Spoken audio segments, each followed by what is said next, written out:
ईश्वर सब जानता है कि तुम क्या सहे रहे हो। तुम्हारे अंदर दबी सारे जख्म को वह देखता है। वह चाहता है तुम लड़ो, तुम्हारे सपनों के लिए, खुद के अस्तित्व के लिए।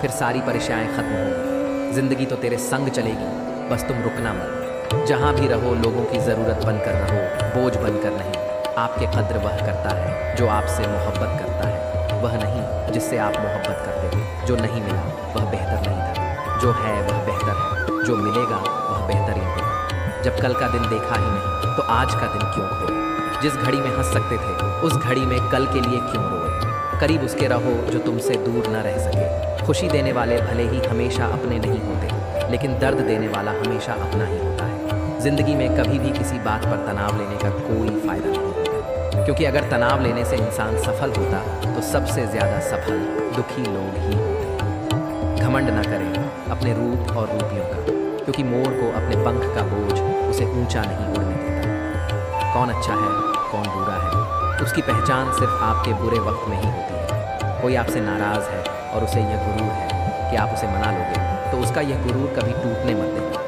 मतलबी लोग से रिश्ते जितने जल्दी बनते हैं उतनी ही जल्दी टूट भी जाते हैं। रिश्तों को जोड़ने के लिए कभी अंधा, कभी गूंगा, तो कभी बहरा होना पड़ता है। अपने ईश्वर से रिश्ता खराब ना करना, दुनिया से रिश्ता बनाने की ज़रूरत ही नहीं आएगी। परवाह करने वाला मित्र, दर्द समझने वाला पड़ोसी, इज्जत करने वाले रिश्तेदार और प्यार करने वाला परिवार, ये सब तो हीरे हैं जिनसे ज़िंदगी हमेशा जगमगाती है। ज़िंदगी में मुश्किलें आपको डराने नहीं, बस आपके अंदर छुपी हुई शक्तियों को जगाने आती हैं। जो झूठ पर भी वाह वाह करेंगे वही लोग आपको तबाह करेंगे। बदलते लोग और बदलते रिश्ते चाहे दिखाई ना दें, लेकिन महसूस ज़रूर होते हैं। हानि हुई है तो भविष्य में लाभ भी होगा। यदि छल हुआ है तो आगे चलकर उसका हिसाब भी होगा। 4 दिन भी नहीं निभा सकता कोई वह किरदार जो पिता जिंदगी भर निभाते हैं। दिलों में वही बसते हैं जो दिलों के साफ हो, क्योंकि सुई में वही दाग आ जा सकता है जिस धागे में कोई गांठ ना हो। टूटे तारे की तरह होता है भाई, कुछ भी मांग लो दिला देता है। बिना मतलब के रिश्ते निभाना हर किसी के बस की बात नहीं। ना किसी को परेशान कीजिए, ना किसी को हैरान कीजिए। कोई लाख गलत भी बोले, बस मुस्कुराकर छोड़ दीजिए। जो व्यक्ति आपको अपनी हर बात बता सकता है तो समझ लीजिए वह व्यक्ति आप पर खुद से ज़्यादा विश्वास करता है। किसी को कुछ कहने से पहले एक बार यह ज़रूर सोच लेना कि अगर वही शब्द कोई आपसे कहे तो आपको कैसा महसूस होगा। इंसान तब तक सहन करता है जब तक सहन करने की क्षमता होती है। उसके बाद न तो वह रिश्तों को ज़रूरी समझता है, न ही अपनों को। थोड़ा सा प्यार सब कुछ ठीक कर सकता है। कुछ लोग अपनी अकड़ की वजह से कीमती रिश्ते खो देते हैं और कुछ लोग रिश्ते बचाते बचाते अपनी कद्र खो देते हैं। पतझड़ में ही रिश्तों की परख होती है, बारिश में तो हर पत्ता हरा ही दिखता है। गम में एक उंगली आंसू पोंछती है और खुशी में 10 उंगलियां मिलकर ताली बजाती है। यही तो है जिंदगी। दुख में कोई नहीं, सुख में सब साथी। परखने वालों के साथ नहीं, समझने वालों के साथ रहो। किसी को कितना ही अपना क्यों ना मान लो, वह आपको एक दिन अजनबी होने का एहसास दिला ही देगा। बुरे समय में दिलासा देने वाला अजनबी ही क्यों ना हो, वह दिल में उतर जाता है। और बुरे समय में किनारा करने वाला अपना ही क्यों ना हो, वह दिल से उतर जाता है।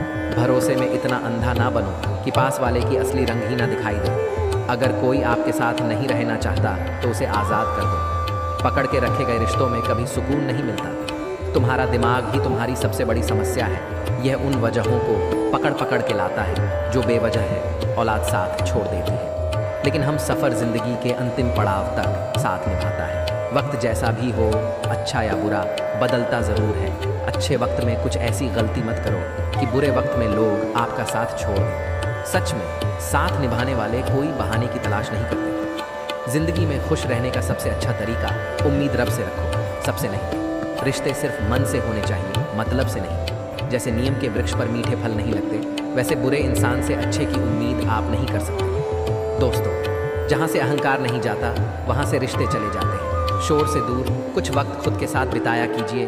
अनसुलझे सवालों को तब सुलझाया कीजिए। अकेले में बैठकर जब खुद से बातें करते हैं तो यकीन मानो अनगिनत सवालों के जवाब हमें मिलते हैं। कुछ कहने, कुछ सुनने का मौका मिलता है। यही वह वक्त है जब खुद को समझने का मौका मिलता है। औलाद के लिए बाप वहाँ भी हाथ फैला देता है जहाँ वह पाँव रखना भी पसंद नहीं करता। जिस रिश्ते में पल पल की घुटन हो उस रिश्ते से पीछे हट जाना ही बेहतर है। कभी अगर पैसे और रिश्ते में किसी एक को चुनना पड़े तो हमेशा रिश्ते को चुनना, क्योंकि पैसे तो आते जाते रहते हैं, लेकिन रिश्ता लौट कर दोबारा नहीं आता। आपकी कद्र वह करता है जो आपसे मोहब्बत करता है, वह नहीं जिसे आप मोहब्बत करते हो। अक्सर सस्ते सस्ते लोग हमारी ज़िंदगी में आकर महंगे महंगे सबक के जाते हैं। एक राजा था जिसके पास कहीं सुंदर रानियाँ थीं। उस राजा के जीवन को देखकर लगता था कि यह बहुत खुशनसीब है, इसके बाद सब कुछ है। एक दिन राजा अचानक बीमार पड़ गया। राजवैद्य ने राजा का इलाज शुरू किया, लेकिन दिन प्रतिदिन राजा की तबीयत बिगड़ने लगी। फिर एक दिन राजगुरु आए और राजा को अकेले में बताया कि इस बीमारी का इलाज संभव नहीं है, ये आपका आखिरी समय है। राजा ने विचलित स्वर में पूछा कि मुझे अब क्या करना चाहिए। तो राजगुरु ने कहा, ये शरीर छोड़ने के बाद आप दूसरे लोक में जाओगे। अगर आप चाहो तो अपने साथ एक इंसान को अगले लोक में ले जा सकते हो। राजा ने सबसे पहले अपनी जयंती सुंदर रानी को बुलाया। राजा उस रानी से बहुत प्यार करता था, रानी को दिन भर निहारा करता था। राजा ने रानी से कहा, मैं कुछ ही दिनों में ही ये शरीर छोड़ने वाला हूँ। राजगुरु ने कहा, कोई एक प्रियजन मेरे साथ चल सकता है। तुमने हमेशा मेरा ध्यान रखा, मैंने हमेशा तुमसे प्यार किया है, क्या तुम मेरे साथ मरकर मेरे साथ चलोगी?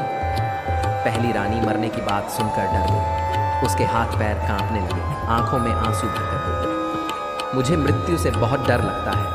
इतना कहकर वहां से भाग गई। राजा रानी के व्यवहार से अचंभित हो गया, लेकिन उसके पास कम समय था। राजा ने दूसरी रानी को बुलाया, जिस पर राजा को बहुत अभिमान था। राजा हमेशा अपने भ्रमण पर लेकर जाता, क्योंकि वह बहुत भाग्यशाली थी। उसके होने से राजा को किसी प्रकार की चिंता नहीं होती थी। राजा ने दूसरे रानी से कहा, मेरे लिए तुम बहुत भाग्यशाली हो, मेरे साथ हमेशा रही हो, क्या तुम मेरे साथ दूसरे लोग चलोगी? रानी ने कहा, महाराज, मैं मरने के बाद में आपकी किसी काम नहीं आऊँगी। हमारी शादी से पहले एक साधु ने आशीर्वाद दिया था, मैं अपने पति के लिए भाग्यशाली रहूँगी, लेकिन विधवा होने पर यह आशीर्वाद खत्म हो जाएगा, इसलिए आपके जाते ही मुझे दूसरी शादी करनी होगी। इसलिए मुझे माफ़ कर दीजिए, मैं आपके साथ नहीं चल सकती। रानी का जवाब सुनकर राजा का अभिमान टूट गया, गहरी सोच में डूब गया। इस कठिन मौके पर आखिर मेरा साथ कौन देगा? राजा ने तीसरे रानी को अपने पास बुलाया। राजा को तीसरी रानी पर अटूट विश्वास था, क्योंकि तीसरी रानी ने हर परेशानी में, सुख दुख में राजा का बहुत साथ दिया। राजा ने रानी से कहा, हम सुख दुख में हमेशा साथ रहे, मुझे दूसरे लोग में तुम्हारी ज़रूरत पड़ेगी, क्या तुम मेरे साथ चलोगे? तीसरी रानी ने कहा, मैं ज़रूर आपके साथ चलती, पर मैं मजबूर हूँ। हमारी एक बेटी है, मेरा एक भाई भी है, मुझे उनका भी साथ देना है। राज्य बहुत बड़ा है, यहाँ मेरे बहुत काम बाकी है, लेकिन मैं शमशान तक आपके साथ ज़रूर चलूँगी। मैं आपके अंतिम संस्कार को अच्छे से पूरा करवाऊँगी। जवाब सुनकर राजा का दिल बैठ गया। जिस पर खुद से ज़्यादा विश्वास था, उसने भी साथ चलने से मना कर दिया। राजा का आखिरी समय नज़दीक आ रहा था। एक दिन राजा से मिलने राजा की सबसे पहली और पुरानी रानी आई। उस रानी को देखते हैं राजा ने कहा, प्रिय, मैंने तुमसे पहले शादी की थी। जब भी मेरा मन दुविधा में होता है, मैं तुमसे बातें किया करता हूँ, मुझे बहुत शांति मिलती है, लेकिन आज मुझे पछतावा हो रहा है। मैंने पिछले कई सालों से तुम्हारे लिए कभी समय नहीं निकला। मैं सच में बहुत दुखी हूँ। अच्छा हुआ तो मुझसे मिलने आई। इससे पहले कि राजा कुछ पूछता, पहली रानी ने शांति से कहा, मैं आपके साथ चलूँगी, मैं कभी आपका साथ नहीं छोड़ सकती। दोस्तों, राजा की तरह हमारे जीवन में भी 4 रानियाँ हैं। पहली रानी है हमारा शरीर। हम शरीर का कितना भी ख्याल रखें, ये कितना भी सुंदर हो, हम इसे कितना भी सजाएं, पर आखिरी समय में शरीर हमारे साथ नहीं आ सकता, और पहली रानी की तरह मृत्यु के आते हैं शरीर स्थिर बढ़ जाता है। दूसरी रानी है धन और संपत्ति। हमें धर्म और संपत्ति पर घमंड और भरोसा होता है कि यह बुरे समय पर काम आएगा, लेकिन दूसरे रानी की तरह कभी यह एक जगह नहीं टिकता, आपके जाने के बाद किसी और के पास चला जाता है। तीसरी रानी है दोस्त और सगे संबंधी, जो ज़रूरत के समय साथ देते हैं, सुख दुख में भी हाथ बटाते हैं, लेकिन तीसरी रानी की तरह यह सब संसार में फंसे होते हैं, केवल अंतिम संस्कार तक ही साथ आ सकते हैं। चौथी रानी है आत्मा या मन की शांति, जो पूरे जीवन का स्रोत है। यह वफादार दोस्त है, जो हमेशा साथ देती और मृत्यु के साथ भी जाती है, लेकिन हम इस जीवन भर नज़रअंदाज करते हैं। आत्मा और मन की शांति की तरफ कभी ध्यान नहीं देते। शरीर और संपत्ति की देखभाल करो, परिवार के साथ वक्त बिताओ, लेकिन अपनी आत्मा और मन की शांति का ख्याल रखना मत भूलना, नहीं तो किसी चीज़ में खुशी नहीं मिलेगी। दोस्तों, इस वीडियो में बस इतना ही। मिलते हैं अगले ज्ञानवर्धक वीडियो में। धन्यवाद। अपना ख्याल रखिएगा। जय श्री कृष्ण।